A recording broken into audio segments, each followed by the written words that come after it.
Outro destaque, o presidente Jair Bolsonaro afirmou que aguarda um melhor clima político para encaminhar a reforma administrativa ao Congresso Nacional. Nas últimas semanas, as previsões do próprio presidente sobre o envio da proposta não se confirmaram. No domingo, Bolsonaro já havia dito que a reforma vai demorar um pouco mais. De acordo com o portal Poder 360, ainda que nada seja alterado para os atuais servidores, há temor dentro do governo a respeito da possível reação de setores da população. O receio é que o Brasil passe a experimentar cenários de disrupção, como os que agora têm sido comuns no Chile, na Bolívia, no Equador e até na Argentina. Segundo o jornal Estado de São Paulo, após desistir de criar uma nova CPMF, o governo fechou sua proposta de reforma tributária, fatiada em 4 fases, e deve enviar o primeiro ponto ao Congresso até o final do mês. Fala, Vera. Eu falei que isso poderia acontecer, né? Cantei essa bola no domingo sem ser o último anterior, que o Bolsonaro, que nunca foi um liberal convicto, poderia usar a soltura do Lula e o discurso incendiário que ele está usando em todo o país como uma desculpa para manietar o Paulo Guedes e reduzir o poder das reformas que ele estava enviando ao Congresso. Aconteceu com a reforma administrativa. E você veja que não tem nenhuma lógica em fazer isso, Brown, porque a reforma administrativa, ela diz respeito aos futuros servidores, aqueles que vão ingressar nas carreiras, que vão ainda prestar concursos públicos. Ela cuida do futuro, ela cuida de mudar a estabilidade, carreiras, promoções, criar critérios ali de meritocracia, coisas absolutamente necessárias, mas daqui para frente não trata de quem já está no serviço público, não fere nenhum direito adquirido. Por isso, ela era considerada até mais simples de tramitar do que outras reformas já enviadas na semana retrasada ao Congresso, que essas sim criam gatilhos que dizem respeito a quem já está na carreira. Então veja que não tem nenhuma lógica no presidente adiar isso. Ele próprio admitiu que foi a decisão política de adiar o envio da reforma, diz que ela vai, mas não agora, demonstrando um certo temor político, a meu ver, injustificado de fazer isso. A reforma ela tem como tramitar no Congresso, ela tem justificativa, ela tem apoio de setores importantes do parlamento e poderia ser um avanço em relação ao que representou a reforma da Previdência, porque você está atacando o gasto nos seus 2 principais pilares, nos aposentados e nos servidores da ativa daqui para frente, e vai deixar o pacote do governo capenga, se não mandar a reforma administrativa, porque você cria gatilhos para, se a situação fiscal ficar insustentável, para você sustar aumentos, para você sustar promoções, para você sustar concursos, mas você não trata de tudo que vai vir daqui para frente.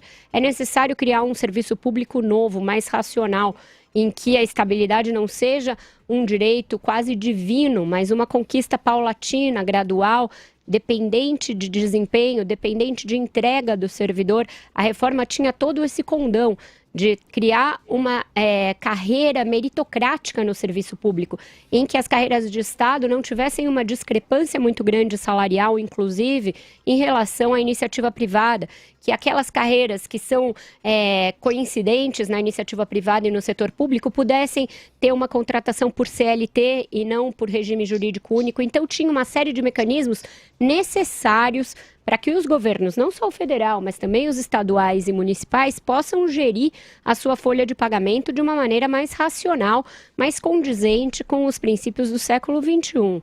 Então, é uma pena que o presidente tenha demonstrado tão pouca coragem política de encarar um assunto que é fundamental, que certamente não causaria problemas com os atuais servidores, porque diz respeito só ao futuro, e ele optou por acabar desautorizando seu ministro da Economia. Eu conversei com interlocutores do ministro Paulo Guedes nos últimos dias e houve um embate muito sério entre ele e o titular da Casa Civil, Onyx Lorenzoni, antes do envio do conjunto anterior de reformas. Onyx queria assustar tudo, queria adiar o envio de tudo, e o Paulo Guedes precisou bater na mesa e dizer: vamos mandar amanhã, presidente. E aí o Bolsonaro ficou numa situação meio PG, vamos ver como vai fazer. Ele falou: não, presidente, já está marcada a coletiva, nós vamos mandar amanhã. E foi assim que ele ganhou a queda de braço naquela ocasião. Aí o Lula foi solto na mesma semana, logo no final, e agora a equipe política que cerca o presidente voltou à carga, convencendo-o de que seria dar lenha para a fogueira do Lula e insistir na reforma administrativa agora. Então ela entra em banho-maria, não se sabe até quando. Conversei hoje com assessores do ministro Paulo Guedes, eles dizem que enquanto não se realiza nenhum novo concurso público, não tem problema em adiar por alguns meses a reforma administrativa, mas que esse adiamento simplesmente impede novas contratações, porque elas teriam de ser feitas pelas regras anteriores e não pelas novas. Então é dessa natureza um impasse. Espero que o presidente ouça o seu ministro da Economia e veja que tem coerência a série de medidas que ele está propondo, que essa coerência vai se dar num crescimento mais robusto no médio prazo, que isso pode favorecê-lo politicamente lá na frente. Então é essa visão que o Bolsonaro parece não estar tendo. Constantino. Na verdade, há um embate natural aí entre a área econômica técnica, racional nesse sentido, e a área política do próprio presidente, que está de olho ali no termômetro eleitoral, né?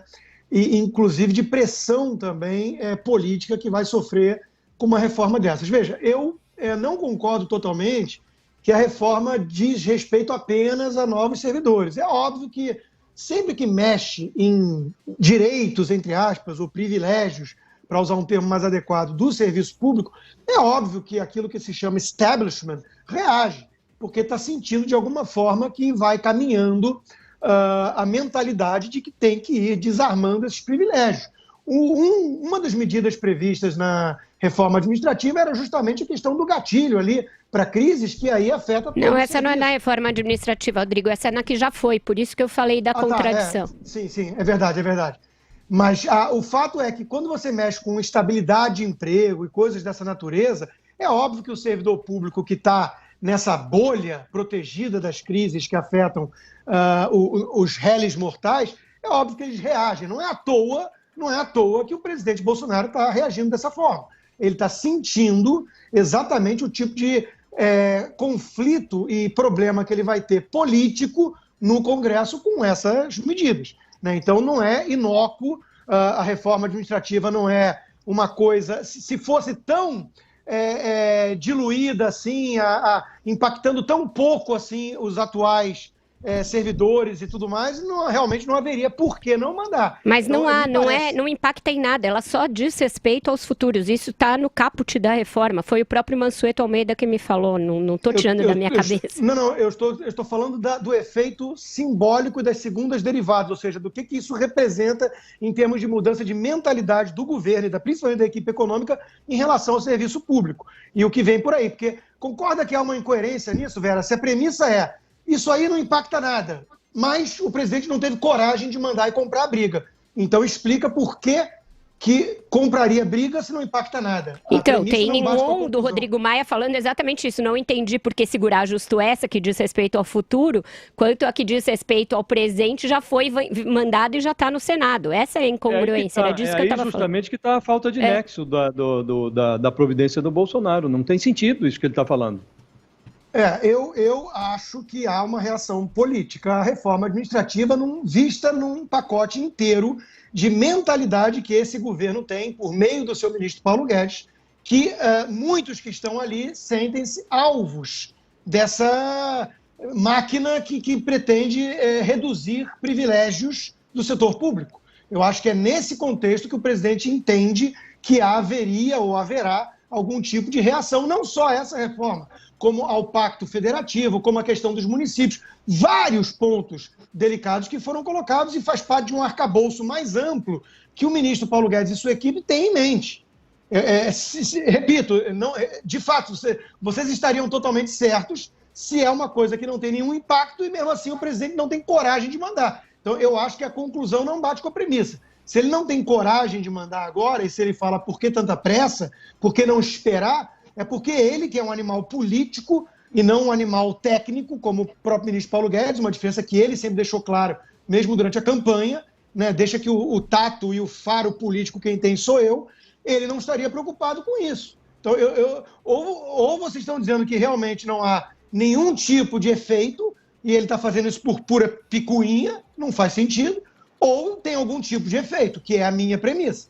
Pode não ser direto, pode não ser exatamente isso, mas é parte de, repito, um arcabouço reformista que este governo representa e que significa declarar guerra, de certa forma, ao deep state, ao establishment.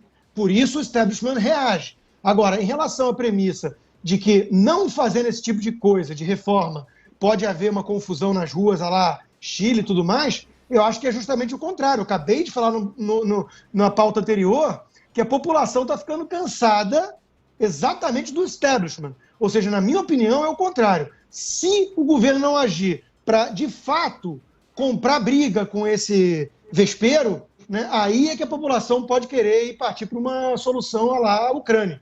Então, o que me preocupa muito mais é a inatividade reformista do governo. Nesse sentido, eu acho que o presidente deveria escutar o seu ministro da Economia e não sua ala política. Fala, Josias. Olha, eu não me arrisco a buscar justificativas para o injustificável. Bolsonaro vai se transformando num presidente sui generis e não serei eu que vou tentar explicar por que ele virou isso.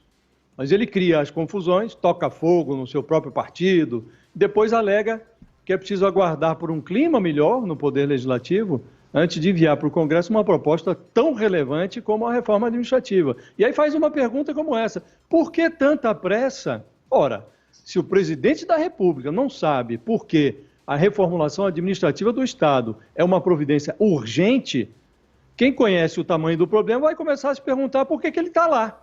O que o Bolsonaro está fazendo lá na cadeira de presidente? Foi para evitar o receio do lobby corporativista que a equipe econômica deixou claro, vem deixando claro isso desde sempre, que pretende mexer nos chamados, não pretende mexer nos chamados direitos adquiridos. O presidente tinha que realçar isso. Olha, nós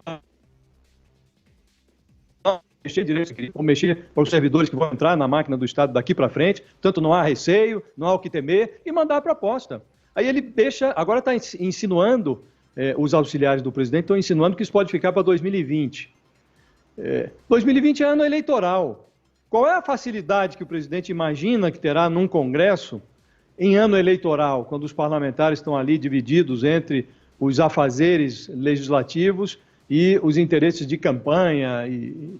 Acho que não vai ser mais fácil do que agora. Então, não se entende. Agora, o fato é que o Bolsonaro vem adiando algumas providências, está acontecendo também com a reforma tributária agora. A reforma tributária verificou-se que era apenas o CPMF. Acabou a CPMF, não tem plano B. Então está virando agora uma coisa em 4 fases que nem de longe dá para se chamar de reforma tributária. Então tem uma série de providências que o Bolsonaro vem adiando e aí está se formando um monturo de problemas na frente do gabinete presidencial. Problemas que não têm a ver necessariamente com reformas, mas que vão se acumulando e vão explodindo no caminho do presidente. Ele precisa fechar a usina de polêmicas e não fecha. Precisa regulamentar os hábitos da filiocracia dele, não regulamenta. Precisa tomar distância dos rolos que assediam o Flávio Bolsonaro, não toma, ao contrário, se envolve com o problema. Precisa desligar o governo do Olavo de Carvalho, não desliga. Tem aí uma ala folclórica que continua se guiando pelo Olavo de Carvalho. Precisaria trocar esse elenco circense da Esplanada, Itamaraty, direitos humanos, até meio ambiente, por que não dizer, não troca. Precisaria higienizar alguns ministérios. Poderia começar pelo do turismo, não higieniza, e os problemas vão se acumulando. Agora ele começa a adiar reformas. É tudo muito lamentável. Fala, Vera, rapidinho, só para a gente não estourar muito. Só para esclarecer, né? O que foi mandado há 2 semanas? Foram mandadas 3 PECs para o Congresso. Uma que mexe nos fundos constitucionais, uma que mexe no orçamento, desvinculando, desindexando e desobrigando, a chamada PEC DDD, e a chamada PEC emergencial. Essa é a que cria os gatilhos para caso se quebre o teto de gasto, se quebre a lei de responsabilidade fiscal, os estados e municípios exorbitem aí os seus gastos, etc. Essa já está no Senado. Portanto, essa é a que mexe com o presente, como disse o Rodrigo Maia, quando questionado sobre a decisão do Bolsonaro de adiar a reforma administrativa. Essa decisão foi em detrimento do ministro Paulo Guedes. Ele estava já numa briga com o Onyx Lorenzoni e outros. Desde a semana anterior, tinha vencido a queda de braço na semana anterior e perdeu na reforma administrativa. Por quê? Porque essa é a que mexe com os servidores, com os direitos dos servidores, daria palanque ao Lula para dizer, o Bolsonaro está indo contra os servidores, ainda que mexa só no futuro. O Lula não tem nenhum compromisso com o factual, o discurso dele é sempre narrativa.